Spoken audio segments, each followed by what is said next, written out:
বিয়েবাড়ি স্টাইলে মটন কষার রং ও স্বাদ কেন এত ভালো হয় সেটা আমি এই ভিডিওতে আপনাদের সঙ্গে নিশ্চয়ই শেয়ার করব। বাট তার সাথে সাথে এত ব্যস্ততার মাঝেও কিভাবে আপনারা এত কম সময়ে বানিয়ে নিতে পারবেন সেটাও আপনাদের জানাবো।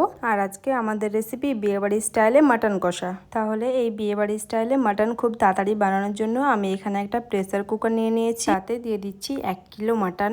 আপনাদের সাথে এখানে একটা ছোট্ট টিপস শেয়ার করব। তার আগে এখানে দিয়ে দেব 1 চামচ হলুদ গুঁড়ো, স্বাদ মতো নুন আর 1 টেবিল চামচ পরিমাণ সর্ষের তেল। এবারে সব কিছুকে আমাদের একবার খুব ভালো করে মিশিয়ে নিতে হবে।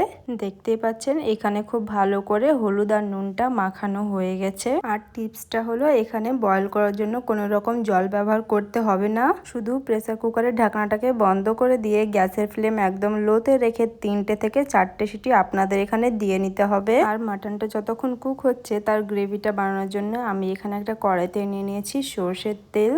তেলটা একটু গরম হয়ে এলে তাতে দিয়ে দেবো 2টো তেজপাতা, 4টে এলাচ, 3টে লবঙ্গ, 3টে দারচিনি। তারপর একটু মিশিয়ে নেবেন যাতে করে গরম মশলার ফ্লেভারটা পুরোটাই তেলের মধ্যে চলে আসে। তারপর দিয়ে দেবো পাতলা করে কেটে রাখা পেঁয়াজ। এখানে আপনাদের পেঁয়াজের পরিমাণটা একটু বেশি রাখতে হবে।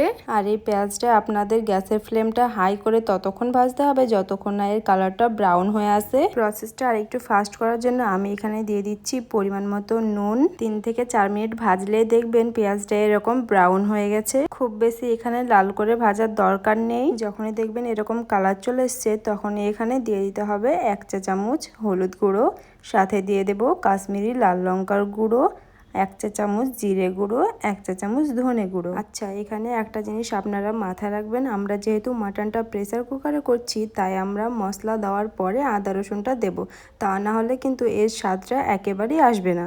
আর যখনই দেখবেন মশলা থেকে এরকম তেল ছাড়তে শুরু করেছে তখনই আমাদের এখানে দিয়ে দিতে হবে 2 চামচ আদা রসুন বাটা। আর ঝালের জন্য দিয়ে দেব 2 চামচ কাঁচা লঙ্কা বাটা। গ্যারেন্টি দিয়ে বলছি, আপনারা যদি আমার প্রসেস ফলো করে এই রেসিপিটা করেন তাহলে বিয়েবাড়ির মতো রং ও স্বাদ দুটোই হবে। আর মশলাটা একবার ভালো করে কষানো হয়ে গেলে আমি এখানে দিয়ে দিচ্ছি 2টো টমেটো বাটা। আর এটা আপনাদের ততক্ষণ মিশিয়ে নিতে হবে যতক্ষণ না এর মধ্যে থেকে টমেটোর কাঁচা গন্ধটা বেরিয়ে যাচ্ছে। 4 থেকে 5 মিনিট কষালেই হবে।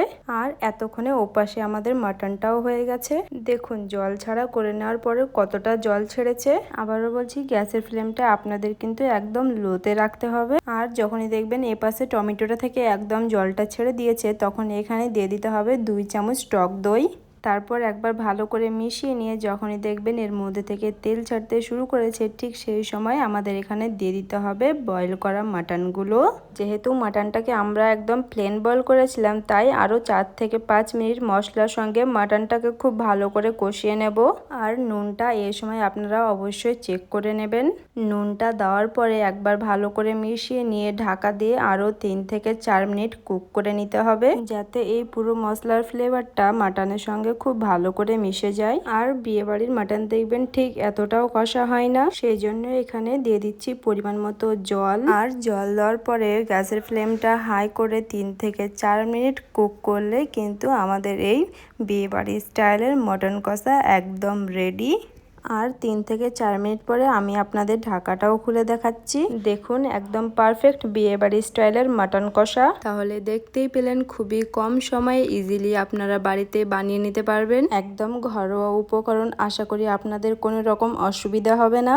গরম গরম ভাত বা পোলাওয়ের সঙ্গে পরিবেশন করুন। আর আশা করি আমার এই রেসিপিটা আপনাদের নিশ্চয়ই ভালো লেগেছে।